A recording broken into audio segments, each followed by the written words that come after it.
The last thing you see in your life shouldn't be the triumphant smile of the person who just poisoned you. At my own retirement party, surrounded by the family I had spent my life providing for, I watched my daughter-in-law, Claire, raise her glass of champagne. Her eyes met mine, glittering with a cold, predatory light. She thought she had won. She thought the $2 million I'd earned over 40 years of back-breaking work was finally hers. She thought she was toasting to my end, and her new beginning. She was wrong. Because in the split second she'd turned to laugh at a joke, I'd switched our glasses.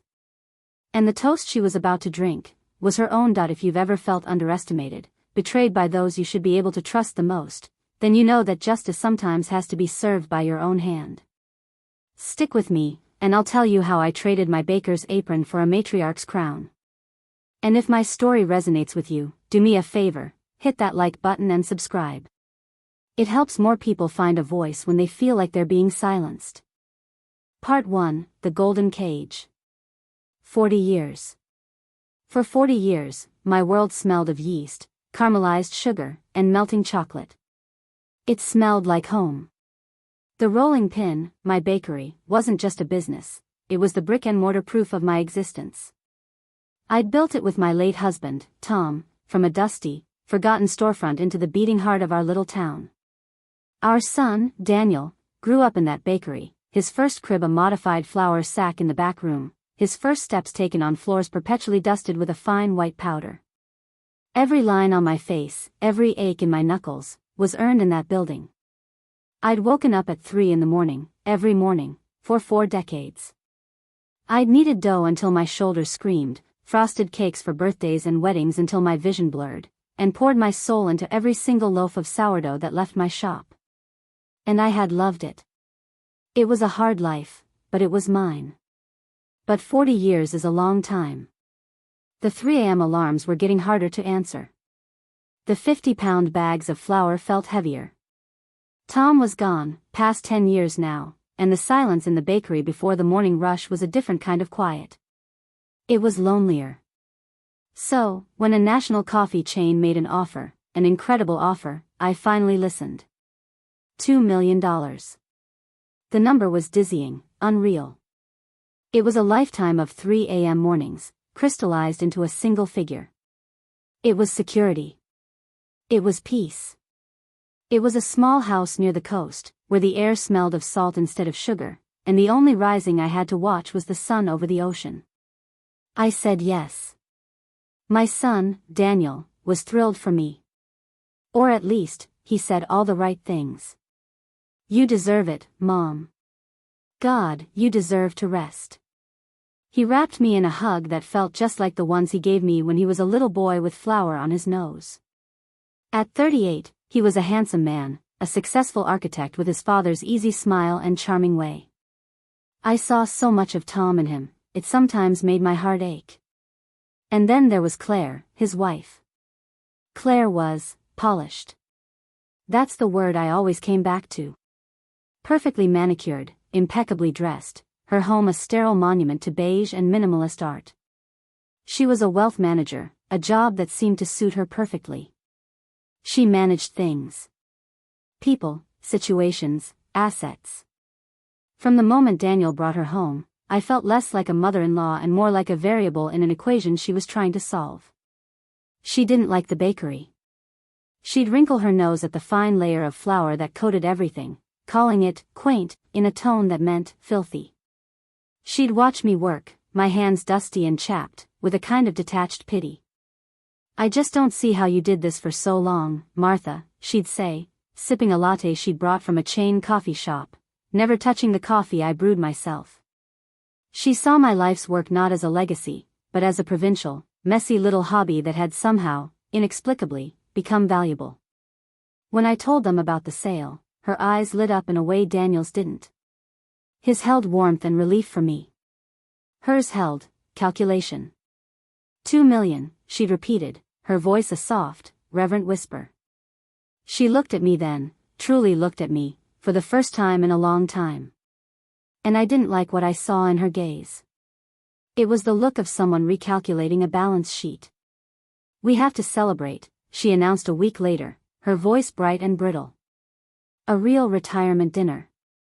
A proper send-off. You can't just fade away, Martha. We need to honor you. Daniel, of course, agreed immediately. It's a great idea, honey. Mom, we'll handle everything. You won't have to lift a finger. That was always the phrase, wasn't it? You won't have to lift a finger. As if lifting my fingers was the problem. My fingers, my hands, my arms, my back, they had built a life. They had paid for Daniel's college education, for the down payment on his first home, for the very suit he was probably wearing. The idea of my hands being still, of me not lifting a finger, felt less like a vacation and more like a death sentence. But I smiled and nodded. I didn't want to be difficult. I wanted to believe this was all for me. I wanted to feel the love they said they were showing. The weeks leading up to the party were a slow, creeping invasion. Claire took over with the efficiency of a military commander. She'd call at all hours. Martha, I've booked Le Verre d'Or. It's that new French place. Very exclusive. Or, I've sent out the invitations. Just a small group, about 50 of your closest friends and family. She and Daniel started coming over to my house more often, unannounced. At first, I thought it was sweet. Then I started to notice the pattern. Claire would guide me to the living room, pouring me a cup of tea she'd brought herself in a thermos, while Daniel would wander off. Just need to use the restroom, Mom, he'd say, but I'd hear him upstairs, in my office. I'd hear the faint creak of my desk drawer, the rustle of papers. We were just talking, Martha, Claire said one afternoon, her smile so wide it looked painful. With that much money, you really need a plan. You can't just let it sit in a savings account. The taxes alone will be a nightmare. I bristled. I've been managing the bakery's finances for 40 years, Claire. I think I can handle a savings account. Of course, she said, her tone as smooth and placating as if she were speaking to a toddler. But this is different. It's a significant estate. Daniel and I were just thinking, it might be wise to put things in a trust. Let a professional manage it. Someone, you know, who is a bit more current on market trends. She gestured vaguely at me, at my comfortable, worn armchair, my old-fashioned house, as if my entire existence was outdated. The word hung in the air between us, old. That night, sleep wouldn't come. I lay in bed, the familiar scent of my home feeling alien, and I thought about the conversation. The way she'd looked at Daniel for confirmation. The way he'd given a small, almost imperceptible nod, his eyes not quite meeting mine. He was letting her do this. He was letting her sideline me in my own life. A cold knot of dread formed in my stomach, heavy and indigestible. Was this what my retirement was going to be? A slow, managed decline, where my opinions were humored but my decisions were made for me? A few days before the party, they came over for dinner. I'd made my famous pot roast, the one Daniel used to beg for as a child. As I was clearing the plates, I heard them talking in the hallway, their voices low and conspiratorial. I paused in the shadows of the dining room, my hand clutching a stack of plates, and I listened. It's for the best, Danny, Claire was saying, her voice a sharp whisper. She can't manage that kind of money at her age. She'll get scammed, or just waste it. We need to get power of attorney. It's the responsible thing to do. We can protect her. We can protect the assets for the future. I could hear the clink of her purse as she set it on the hall table. Daniel's voice was hesitant, full of a weakness that broke my heart. I don't know, Claire. She seems fine. It feels wrong. Is it wrong to make sure your mother is taken care of? She shot back, her voice like ice. Is it wrong to ensure the legacy your father worked for isn't squandered on some seaside cottage and silly little hobbies? She'll thank us one day. This party is the perfect time. Everyone will be there. She'll be emotional, happy. We can talk to her afterward, when she's feeling agreeable. My breath caught in my throat. The plates in my hand felt immensely heavy. So that's what this was all about. The party wasn't a celebration. It was a stage. A beautifully set stage for my own disenfranchisement. They saw my $2 million not as my nest egg, but as their inheritance, and they were just waiting for me to get out of the way. The pot roast I'd so lovingly prepared churned in my stomach. The warmth of my home felt like a golden cage they were slowly locking me into. I leaned against the wall, the porcelain of the plates cold against my cheek, and a lifetime of swallowing my pride, of being the peacemaker, of putting my family first, curdled into something hard and cold inside me. They thought I was a doddering old woman, too sentimental and frail to see what was happening. They thought my mind was as soft as underproofed dough. And in that moment, standing in the shadows of my own home, I decided I would let them keep thinking it. Right up until the moment I proved them wrong. Part 2, The Cracks Appear. The days that followed that overheard conversation were like living underwater. Everything was muted, distorted. The cheerful hellos from old customers I met on the street, the warm sunlight filtering through my kitchen window, it all felt like it was happening to someone else. I was an observer in my own life, and my primary occupation had become watching my son and his wife.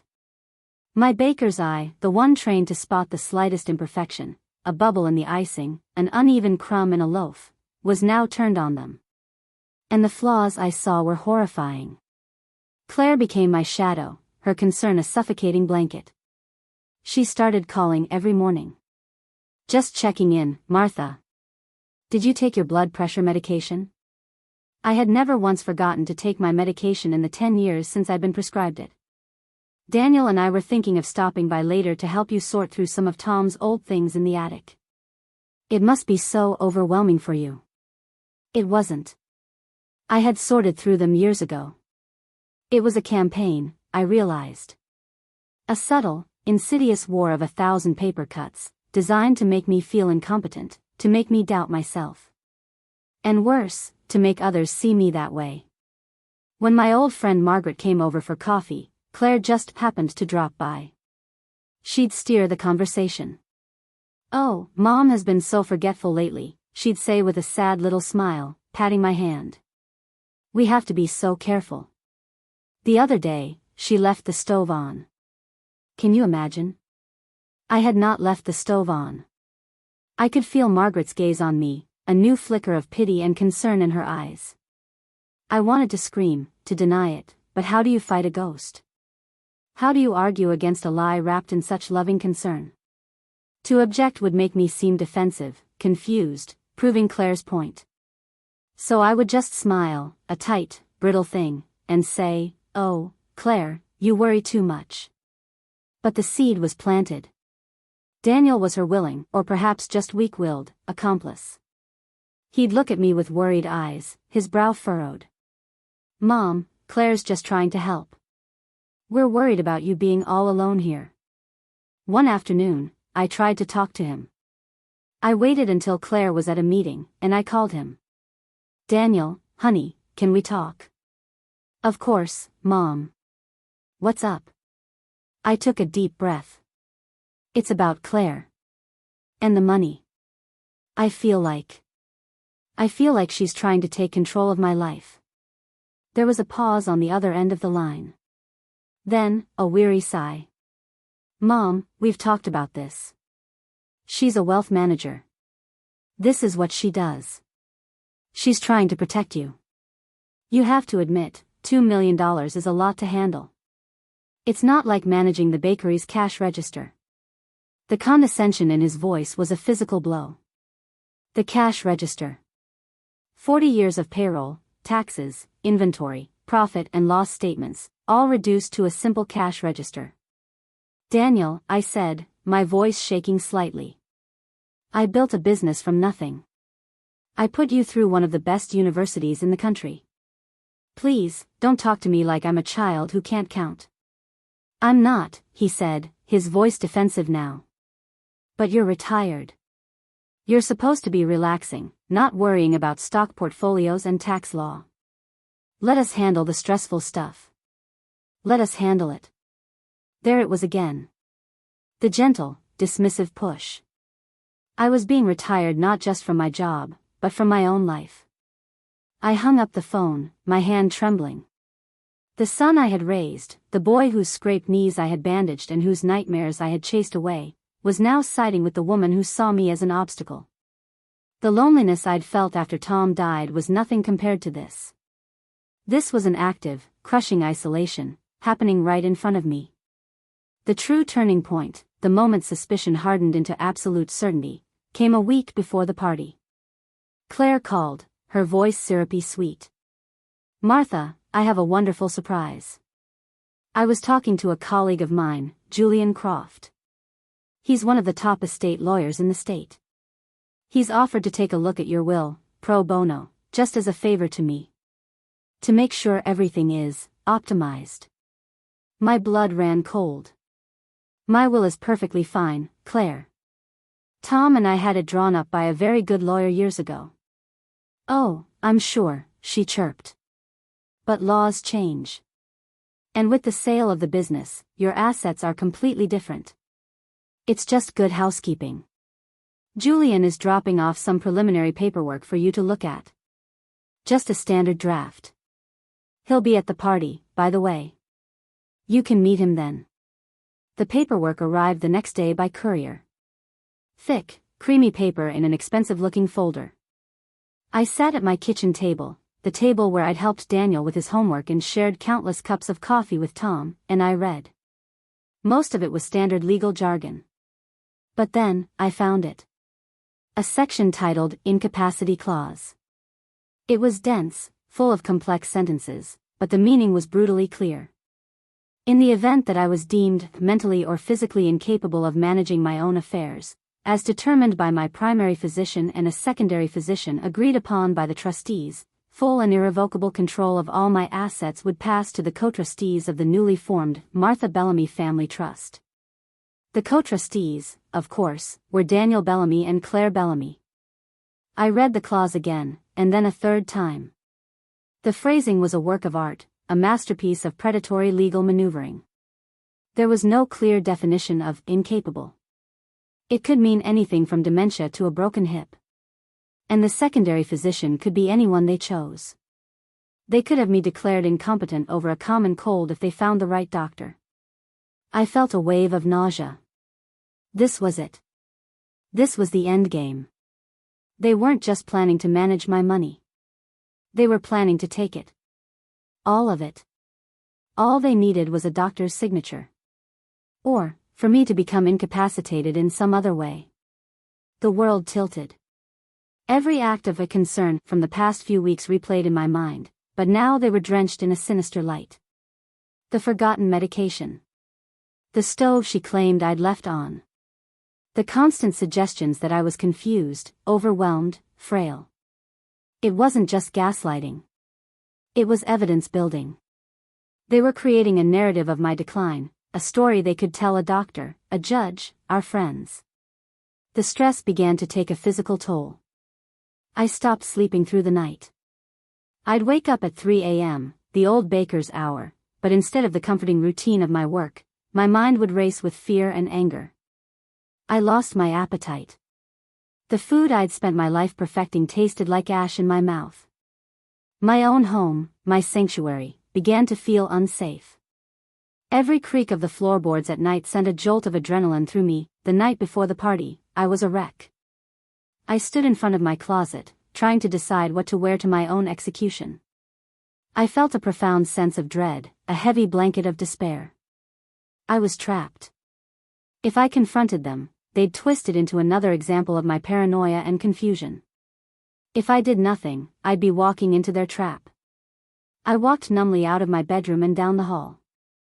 Daniel and Claire had dropped off a dress for me to wear, something she'd picked out, of course. It was in a garment bag hanging on the back of the door. Beside it, on the small mahogany table in the hallway, sat Claire's purse. A sleek, black leather thing that probably cost more than my first oven.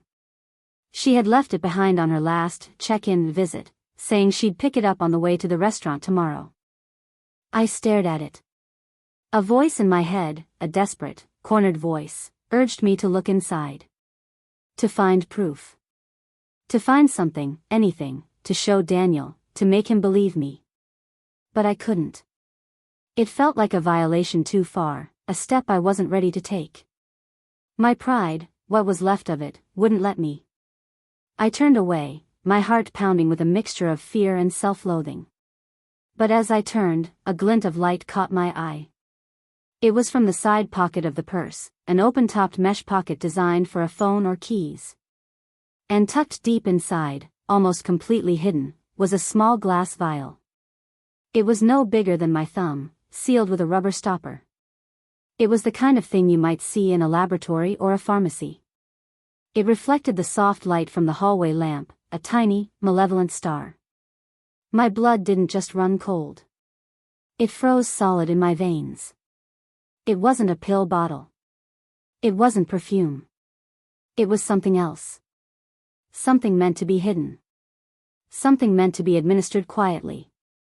And I knew, with a certainty that transcended all logic and went straight to the bone, what it was for. The incapacity clause in the will wasn't their only plan. It was Plan B. Plan A was much faster. They weren't just going to get a doctor to declare me incompetent. They were going to make me incompetent. Or worse. A sudden health crisis, a tragic stroke at my own retirement party. How terribly sad. How utterly convenient. The dread vanished.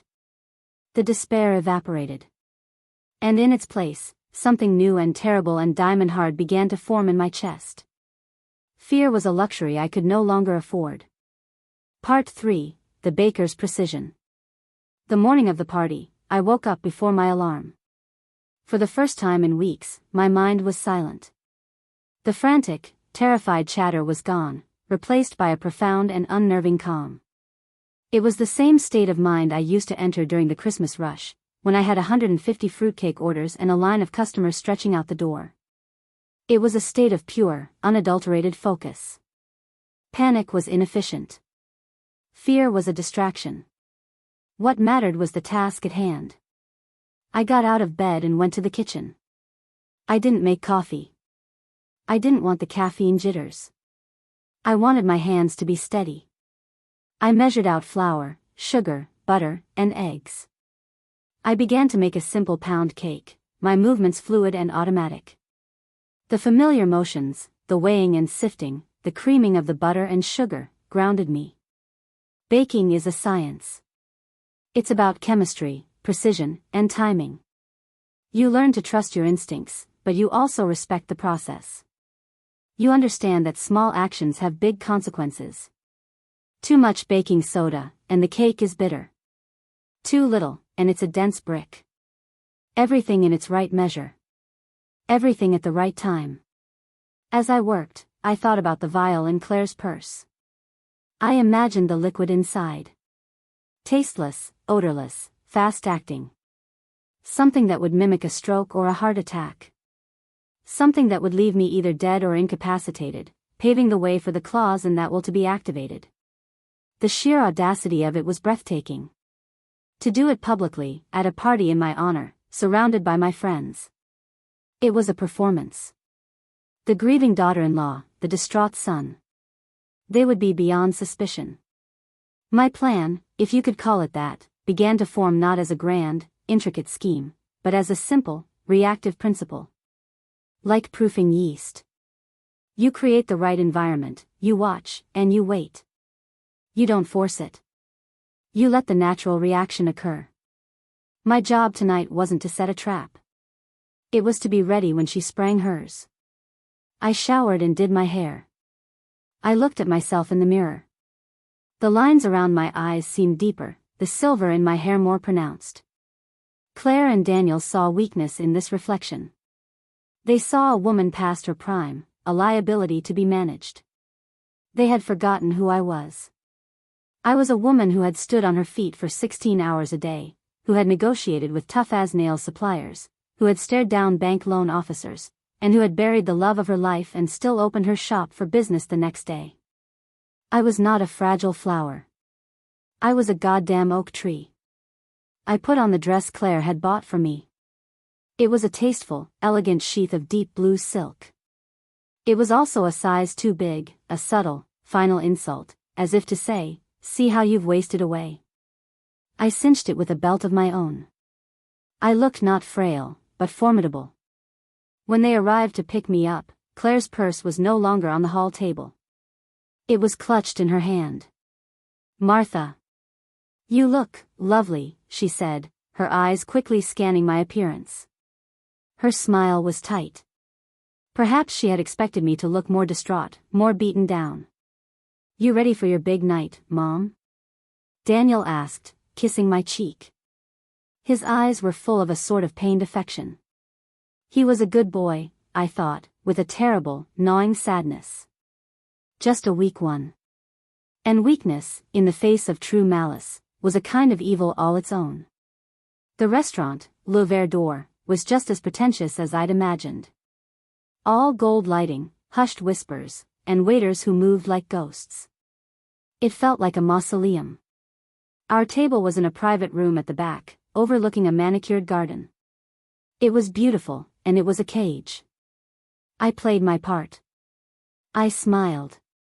I accepted congratulations. I hugged old friends and laughed at their jokes. But all the while, I was observing. My senses were heightened to an almost painful degree. I noted the layout of the table, a large, round table for 10. I was seated at the head, with Daniel on my right and Claire on my left.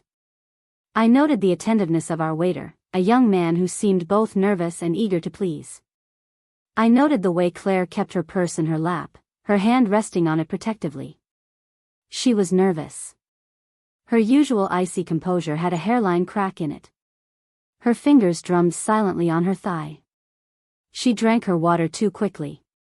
When she spoke, her voice was a fraction of a pitch too high. She was a bad actor, and this was the most important performance of her life. I, on the other hand, felt a preternatural calm. I had spent a lifetime dealing with high-pressure situations. This was just another one. The dinner conversation was a blur of platitudes. "You'll have so much time to travel now, Martha. You must be so proud of what you built. To a well-deserved rest." I nodded and smiled, my gaze occasionally flitting to Claire. I watched her watch me. I saw the impatience in her eyes, the desire to get this over with. Finally, as dessert plates were cleared, Daniel stood up, tapping his glass with a spoon. A hush fell over the room. "I'd like to propose a toast," he began, his voice thick with emotion. He spoke of my hard work, my sacrifices, my love for my family. Every word was true, and every word felt like a lie coming from his mouth right now. He knew, on some level, what was being planned. He had to. He was a co-trustee. He was a conspirator, even if it was a passive one. His tears were for himself, for the guilt he would carry. As he spoke, the young waiter moved silently around the table, pouring champagne. Vintage Dom Perignon, Claire had proudly told me. Only the best for my final celebration. The waiter reached our side of the table. He poured my glass first, then Daniel's, then Claire's. And then it happened.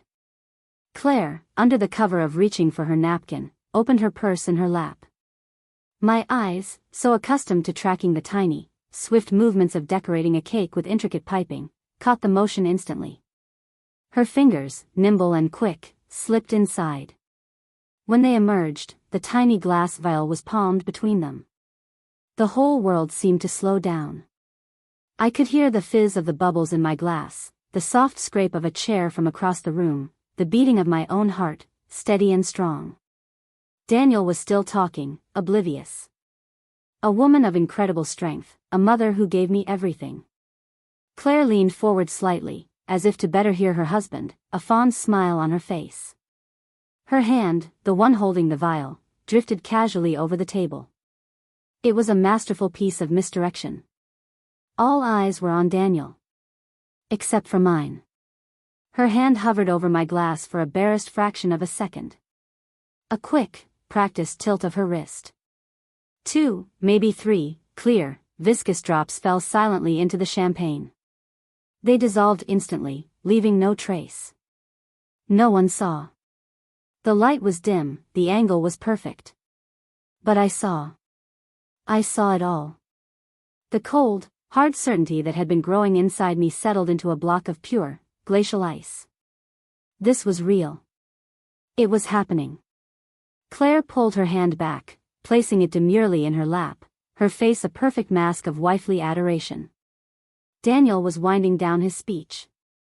So let's all raise a glass. To my mother, Martha. To her incredible life, her legacy, and to her next chapter. Everyone at the table murmured their assent, picking up their glasses. Claire's eyes met mine across the small space between us. And I saw it. A flash of pure, unadulterated triumph. A smug, reptilian certainty. She had done it. She had won. I smiled back at her, a genuine, warm smile. I lifted my glass. At that exact moment, my old friend Margaret, seated to Claire's left, leaned over to say something to her, tapping her on the shoulder to get her attention. "Claire, that was a beautiful speech Daniel gave," she said, her voice full of emotion. Claire turned her head to respond. It was a natural, reflexive movement. And it was the only opening I would get that my hands, which had spent 40 years performing small, precise movements, did not fail me. With a motion as smooth and unconscious as dusting flour from a countertop, my left hand reached out. It wasn't a grab, it wasn't a lunge. It was a quiet, fluid exchange. My full glass for her full glass. The bases of the flutes clinked together with a sound no louder than an ice cube shifting in a glass. By the time Claire turned back, her own glass was in front of me, and mine was in front of her. Two identical glasses of champagne, bubbling with identical promise. Her smug, triumphant eyes were still locked on mine. She had seen nothing. "To Mom," Daniel said, his voice ringing with false sentiment. "To Mom," everyone echoed. "To my next chapter," I said, looking directly at Claire. We all raised our glasses. Her confident gaze never wavered. She drank deeply, a long, satisfied swallow. I brought my glass to my lips and took a small, delicate sip. The champagne was crisp and cold. But the taste of victory, of a perfectly executed plan, that was sweeter than any dessert I had ever made. Part 4, A Just Dessert. The first few minutes after the toast were a masterclass in suspense, directed by me and starring Claire. The air was thick with the self-congratulatory buzz of a successful party. People were laughing, sharing anecdotes about my early days at the bakery. Daniel sat beside me, looking relieved, as if he had successfully navigated a treacherous moral minefield and come out clean on the other side. He squeezed my hand. "Happy, Mom?" he asked. I looked at him, at his handsome, oblivious face, and I felt a pang of something that might have been pity. "Very," I said. My eyes, however, never strayed far from Claire. She was holding court, accepting compliments on the wonderful evening she had organized. She looked radiant, energized, a woman who had just closed the deal of a lifetime. She took another generous sip of her champagne. And then, it began. It started with a small, delicate cough. A little tickle in her throat. She cleared it with a sip of water, waving away a concerned glance from Margaret. A few moments later, another cough, this one harder, more insistent. She pressed a silk napkin to her lips, her brow furrowed in annoyance. The color began to drain from her face. It was subtle at first, like a shadow passing over the sun. The vibrant, confident woman from moments before was being replaced by someone pale and drawn. The laughter at our end of the table began to falter. "Are you all right, dear?" my sister-in-law, Carol, asked from across the table. "I'm fine," Claire rasped, her voice suddenly hoarse. Just, a bit of champagne went down the wrong way. But it wasn't just a cough anymore. A sheen of sweat had appeared on her forehead. She put her hand to her chest, her breathing becoming audible, shallow. The confident smile was gone, replaced by a mask of confusion, and then, dawning fear. Her eyes darted around the table, looking for an explanation, for an escape. They landed on me. I met her gaze without flinching. I simply sat there, my hands folded calmly in my lap, my expression serene. In my eyes, she didn't find the fear or confusion she was expecting. She found a mirror. She found the cold, hard knowledge of what she had done, reflected back at her. And in that instant, she knew. Her face contorted, a silent scream of disbelief and horror. She knew. Daniel finally noticed. His own little world of self-congratulation shattered. Claire. Honey, what is it? He grabbed her arm. Her skin, I imagined, must have felt clammy, cold. Claire tried to speak, but the words caught in her throat. A violent coughing fit seized her, a deep, racking sound that silenced the entire room. She gasped for air, her perfectly manicured hands clawing at her throat. Her face was turning a ghastly shade of gray. Daniel dropped his glass. It shattered on the floor, the sound like a gunshot in the sudden, terrible silence. Somebody help, he screamed, his voice raw with panic. She can't breathe. Chaos erupted. People jumped to their feet. Someone was shouting for a doctor, another was fumbling for their phone to call an ambulance. The young waiter rushed over, his face white with shock. Through it all, I remained perfectly still, an island of calm in a sea of panic. I watched Daniel cradle his wife, his face a mess of terror and confusion. He looked up at me, his eyes pleading, as if I, his mother, could somehow fix this, could make it all go away. The waiter bent down, asking what happened. And in the momentary lull as all eyes turned to me, the matriarch, the guest of honor, I leaned forward slightly. I didn't raise my voice. I didn't need to. I spoke 5 quiet, simple words, and I made sure Daniel heard every single one. My voice was as clear and as sharp as breaking glass. You picked the wrong drink. The words sliced through the chaos and hung in the air like poison themselves. Daniel's head snapped towards me. His face, which had been a mask of panic, dissolved into utter, soul-shattering comprehension. He looked from my face, to the nearly empty champagne glass in front of Claire, to the full one still sitting in front of me. His mouth opened, but no sound came out. The betrayal, the deceit, the whole ugly truth, crashed down on him in that one, horrifying moment. He hadn't just been complicit in a plan to steal from his mother. He had been complicit in her attempted murder. And he had just watched his own wife pay the price for it. The paramedics arrived, a whirlwind of professional urgency that swept the party away. They worked on Claire on the floor, the elegant restaurant transformed into a makeshift emergency room. The party ended not with a bang, but with the grim, efficient silence of a medical crisis. I rode in the back of the ambulance with Daniel. He sat hunched over, his head in his hands, refusing to look at me. The silence between us was vast and desolate. In the flashing red and blue lights, I looked down at my own hands. They were steady. The hands of a baker, who knew the right ingredients for justice. At the hospital, while Claire was rushed into the emergency ward, a police officer took my statement.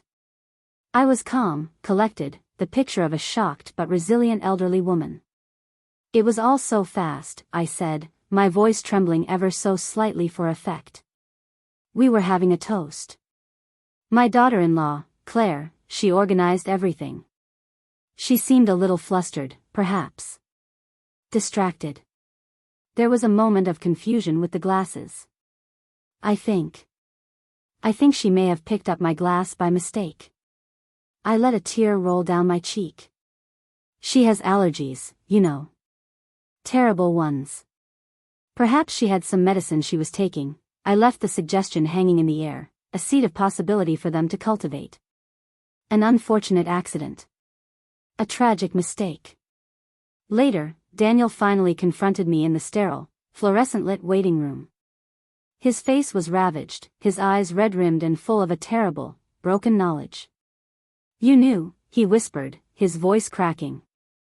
You knew what she was going to do. I looked at him, my heart a cold, heavy stone in my chest. Yes, I said, my voice devoid of emotion. I knew. And you let her. You switched them. It wasn't a question. It was an accusation from a man whose entire world had been built on a foundation of lies he was only now beginning to see. "She tried to murder me, Daniel," I said, my voice flat and hard. "She tried to murder me for my money. The money I earned over 40 years of breaking my back while you were sleeping. The money that paid for your education, your car, your life. And you stood by and let her. You heard her talking about power of attorney. You saw the will she had drawn up. What did you think was going to happen?" He flinched as if I had slapped him. "I didn't. I never thought she would." "No," I cut him off. "You just chose not to think at all. It was easier that way, wasn't it? To let Claire handle the stressful stuff. Well, now you can handle this." He stared at me, the last vestiges of his boyhood innocence dying in his eyes. He was seeing me for the first time not as his soft, dough-scented mother, but as a survivor. And he didn't know what to do with the woman I had become. Claire survived. The doctors never quite figured out what it was, a sudden, violent, and unexplainable allergic reaction, they called it. The substance was untraceable by the time they ran the tests. But it left its mark. She suffered nerve damage, leaving her with a permanent tremor in her hands and a rasp in her voice. She would never again be the picture of polished perfection. And, of course, once the police started asking questions about her allergies, and I mentioned the estate lawyer and the suspicious will, a deeper investigation began. Her life, as she knew it, was over. I sold my house. I took my $2 million, and I bought that little cottage by the sea. Daniel and I don't speak. I hear from my sister-in-law that he is divorcing Claire and is a shell of the man he once was, haunted by the choices he didn't make. Sometimes, I feel a flicker of sadness for the son I lost. But then, I remember that I didn't lose him that night. I had been losing him for years, piece by piece, to the quiet poison of his wife's ambition and his own weakness. Now, my mornings smell of salt and sea spray. I wake up not to an alarm, but to the sound of gulls and the gentle crash of waves. I sit on my porch, a simple mug of coffee in my hands, and I watch the sun rise over the water. The bubbles in my champagne glass that night rose like tiny ghosts. But here, there are no ghosts. There is only the vast, open ocean and the quiet hum of a life I reclaimed. Claire always told Daniel I was too old to handle my own money. Perhaps she was right. But I was not too old to protect myself. And for the first time in a very long time, I feel truly, completely free. What Claire and my son failed to understand is that 40 years in a bakery teaches you more than just how to make bread. It teaches you about chemistry, about patience, and about heat. You learn that some things, when put under enough pressure, don't just break. They transform into something much, much stronger. Thank you for listening to my story. If you've ever had to find a strength you didn't know you had, let me know in the comments below. And don't forget to subscribe for more stories of justice, served just right.